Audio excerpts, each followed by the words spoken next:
Hello everyone, this is Persephone and today I'm going to talk to you about a super interesting fetish that is not really talked about.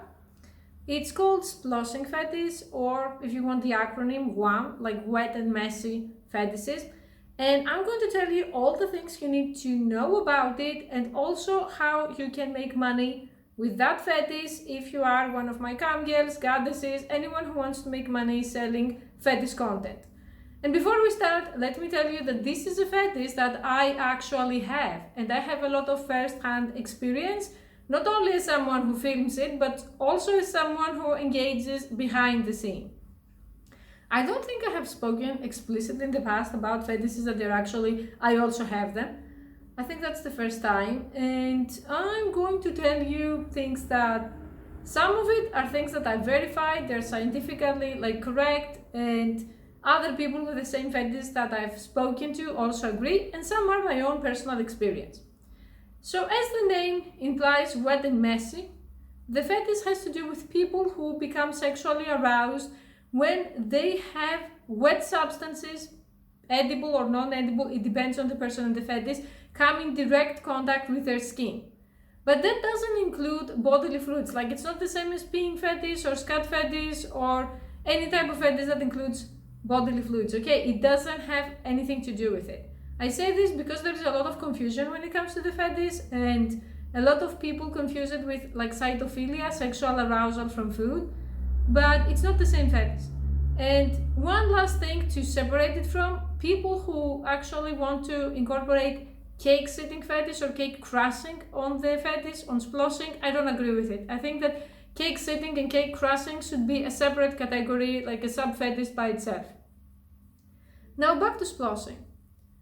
There are different types of the fetish and different variations. Personally, I like both. One variation is using substances that are edible and they come in direct contact with your skin, like chocolate, ketchup, mayonnaise, stuff like that. And the other one is things that are not edible, like mud or paint or any kind of thing that is slimy, wet, leaves a sensation that could be more or less thick and so on. Of course, people who want to do those things regularly soon learn which to use and which to avoid. For example, you can very easily use jelly for the fetish, but if you try using, let's say, chocolate pudding, you have to throw away most of your bedding or your pillows after a few times, if not right away. So you start to avoid them. If you ask, how do you realize that you have this fetish? I realized it very early on as a kid that it felt immensely good every time I created a mess around me. That when I was a kid and I was living in the countryside and there would be mud after water, clean mud, not with maggots and stuff, and we would go play as a kid and I would end up tripping and falling inside or stuff like that, or when we had a lot of painting that you paint with your hands as a kid, that felt so good. It wasn't sexually arousing good yet, but I remember a euphoria that I couldn't describe with other things. And many people that I have spoken to told me the same, that it started as kids, and the more you grow up, the more it kind of develops a sexual element. Of course, this is something that not necessarily you want it done on you, like someone pouring things on you, or it could be you pouring things or applying things on someone else.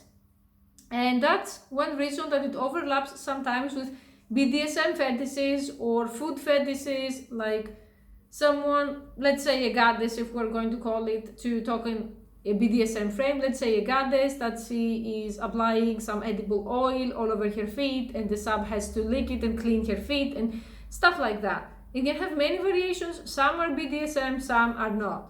If you ask me which one do you like, my answer is all of them.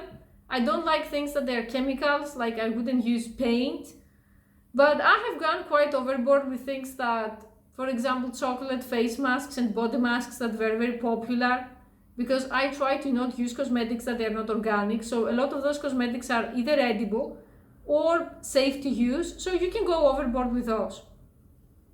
When it comes to sploshing in terms of sexual interaction with someone else, unfortunately, I don't know many people who would want to have extremely messy sex, so the times that I've tried to use that in sex, and other people that I've spoken to agree, either is as foreplay Or you will see a lot of material online where people do it and still wear underwear or still wear clothes and then they have sex. For me, all those are too light versions, but like I said, again, when you have sex with someone else and they don't want stuff all over them, you can't force them.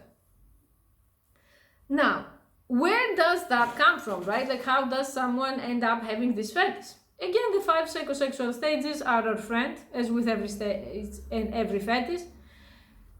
Everything that is taboo has a sensation. Everything that becomes taboo at an early age has a very high possibility of becoming sexualized.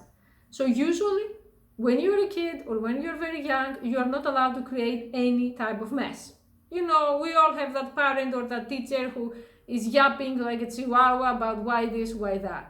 So every time you break that taboo, it can very easily be connected to experiences that give a sexual element. If you ask me what's yours, I don't remember. I asked other people, they also don't remember most times, or they can recall incidents, for example, that they play with other kids, and it's that stage when you are a preteen and you start touching the other person or something happens, or the painting or the whatever you are doing ends up sexualized and then gets imprinted on you. Each person has a different story.